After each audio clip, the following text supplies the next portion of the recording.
Hey guys, what's up? It's JRCuber. In this video, we have got a dual unboxing.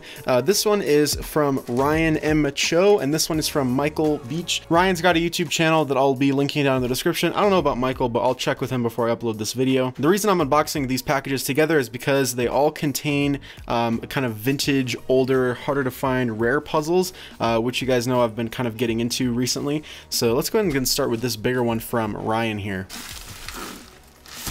I'm just kind of trying to cut all of the tape and see if something will open. Maybe I should just cut into it. I don't want to damage anything. I think that's what we're gonna have to do. Oh no! I did cut right through a note. I'm so sorry. It says, "Hey Jesse, I hope you have fun with these puzzles. Hopefully they arrive safely." Well, not completely safely, but alright, so what have we got in here? A whole bunch of stuff. I ordered quite a few things from him. He was going to be selling all these things at Nationals, but I guess due to some complications right at the very end, he wasn't able to go to Nationals, so I just ordered them from him. Alright, come on. Gotta get into this. My knife is getting dull from so many unboxings. Come on.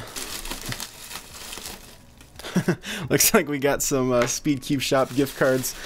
Very funny, Ryan. Alright. Oh, got more of them. Oh man, and we got Cubicle business card and a Speed Cube Shop card taped together. And another, it looks like another Speed Cube Shop card in there. Alright, so what all did we get in here? Alright, let's just go ahead and start with these. These are Star Wars 2x2 heads. You guys may have seen these on RedKB's channel. These are a bit hard to find, so I don't know if I want to take these out of their packaging because like they're brand new, and they're kind of like collector's items, but at the same time, I feel like all the puzzles in my collection I want to be able to play with, you know, like actually use if I wanted to. So yeah, I think I will open them. But we got 3 of them. This isn't the whole set. I think there's a couple more that hopefully I'll get sometime in the future. But just to start out with these were sold in cereal boxes back when I think Attack of the Clones came out or something like that. But yeah, so here we go. Here we have this 2x2 head of Darth Vader and Anakin. And whoa, they turn really bad. Wow, that's pretty awful. I'm pretty sure I will be able to lubricate these, but right now they turn pretty terribly, and then it turns across this axis as well. Man, I feel like I'm gonna break it. It turns that badly that I actually feel like I'm turning it so forcefully that I'm gonna break something. Oh man, that takes a lot of effort. Yeah, well, there's one of them. This one is a Clone Trooper and a Jango Fett head. In RedKB's video, he wasn't sure if this was a Clone Trooper or a Stormtrooper. It's a Clone Trooper. Any true Star Wars fan knows that. Yeah, anyway, this one turns, oh, just as bad. Actually, a little bit better, but still just horribly. And we've got this one, another one here. This one, of course, is C-3PO and R2-D2. So hopefully I can get some lubricant in that to make it turn better. The ones in RedKB's video looked like they turned fine, so I'm sure I'll be able to fix these up. But yeah, that is it for the Star Wars 2x2 heads. These are really just kind of cool collectible items, something you don't see every day. Yeah, let's go ahead and move on. Let's see what else we got in here. What is this? I don't know if I remember. Oh yeah, this was the original thing I was gonna buy from him, but then he offered more items. This is another rare puzzle, the orb. Alright, so the orb is not really a twisty puzzle, but it is a pretty cool collector's item, and once again, one of those things you just don't really see every day. So you have all of these spinny things here, basically, and then you have one slice through the middle, like here, but you can kind of connect everything like that and then turn it all like that through there. Yeah, or we could do it like that or go all the way around. Yeah. Wow. Oops. No. I didn't want to switch one of those. I don't want to scramble it. What did I do? Oh man. Well, I'll have to figure out what I did there. But yeah, this is a just kind of another vintage puzzle that is not seen in every collection, and just kind of a cool thing to have. I guess eventually we'll have to do a whole scramble and see if I can figure out how to solve it. I'm not sure if it's something that really has a method or just something you just kind of fiddle around with. But yeah, I figured there's some kind of easy commutator or something to just switch around all these little pieces. But yeah, that is the orb. So next up here, we have what looks like a ghost cube through the packaging.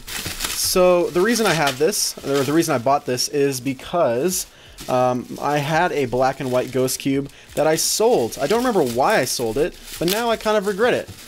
Because I still have my metallic green ghost cube, but I don't really like solving that because I want it to stay as pristine as it can, and I want to have one that I actually can solve with and not have to worry about it. And this one is completely brand new. It's unopened. I think these are actually back in stock now. At least there's a lot of knockoff companies now that make them, or just not necessarily knockoff companies, but just other companies.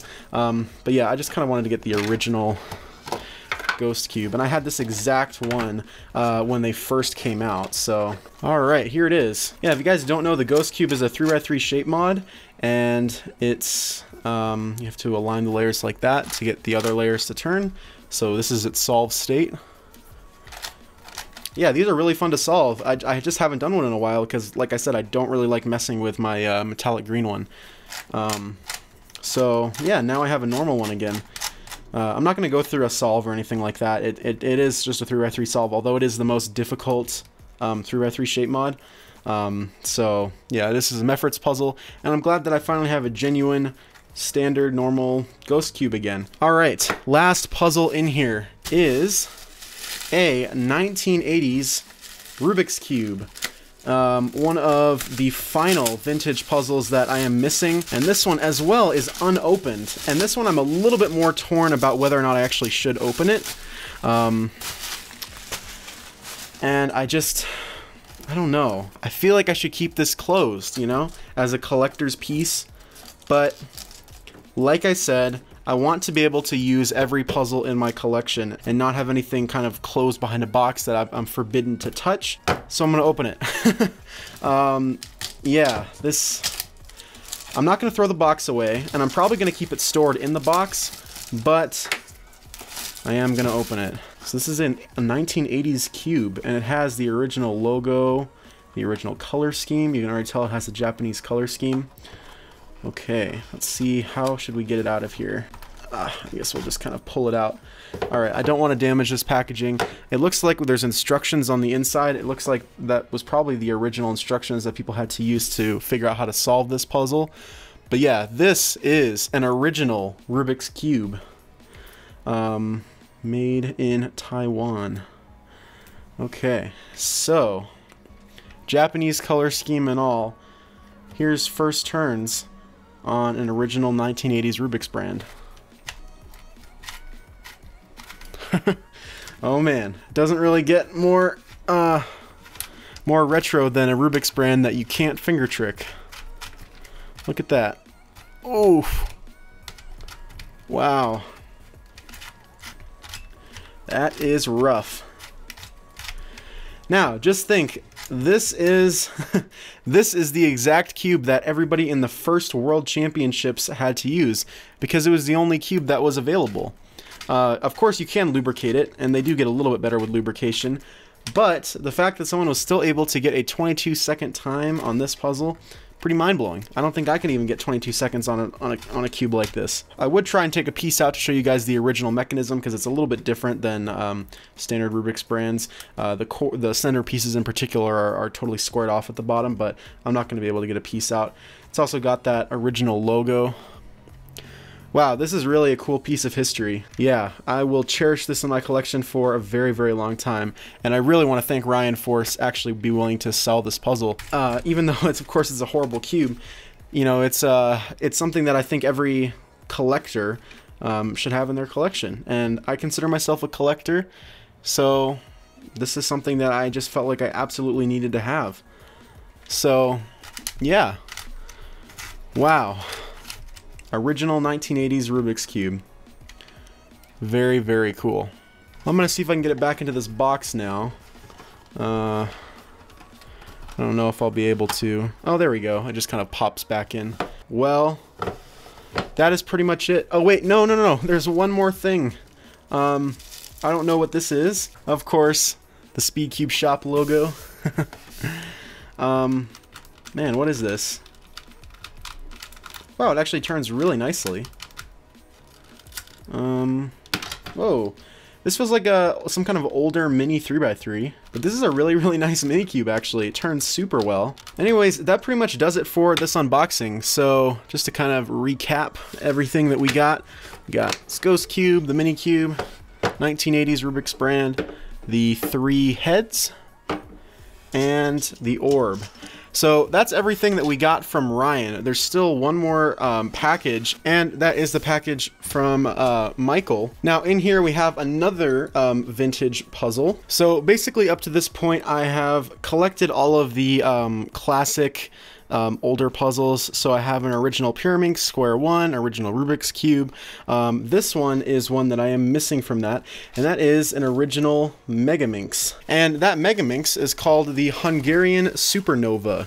That was the name of the original mass-produced Megaminx, and this is it. So here we go. I'm pretty excited to check this out because this will kind of, I guess in a way, complete my vintage puzzle collection. Not really, but just the more standard puzzles that you see today. I'll have all of the older versions of those. I don't think there's anything else that I'm missing at this point. But yeah, here it is. This is quite a bit smaller than I was expecting. We'll compare it. Here it is next to the X-Men Galaxy Megaminx. It's a bit smaller than that. Yeah, the pieces are also quite differently shaped. So the center is really small and the corners are quite large and the edges are way more of like a pure triangle type shape, rather than here there's a little bit of an edge right there, whereas on here it doesn't have that. So also the color scheme is quite interesting. There's black on black here. Let's go ahead and do some turning. Oh wow, that actually turns way better than I thought it was going to turn. I thought it was going to be one of those stiff old puzzles that just like hardly moves, but this is not bad at all. Wow, that's pretty awesome for an original Megaminx. So usually when people think of like an old Megaminx, they think of the China Minx, but as it turns out, this came out before that even, and it doesn't feel that bad at all. I kind of want to check out this mechanism. Okay. So yeah, pretty basic design. This is kind of like the Rubik's brand of Megaminxes in terms of just how the pieces look. Well, this is definitely my nicest turning vintage puzzle. Yeah, well, that is pretty much everything that I got in these 2 packages. So we'll slide all of this stuff back into frame now. So here we go. This is everything. Very cool. So big thanks to Ryan and Michael for selling me these puzzles. Their social media stuff will be linked down below. And yeah, that's pretty much it for this unboxing. Let me know if you guys like this kind of video, want me to do more vintage puzzle unboxings, because there are more that I can get. But as for just like the classic puzzles, I basically have all of those at this point. But yeah, that about does it for this unboxing. If you guys like this video, make sure to give it a like. Links to all of my social media pages, my Patreon, and my merch store are all linked down below in the description as always. Thanks for watching, guys. Bye.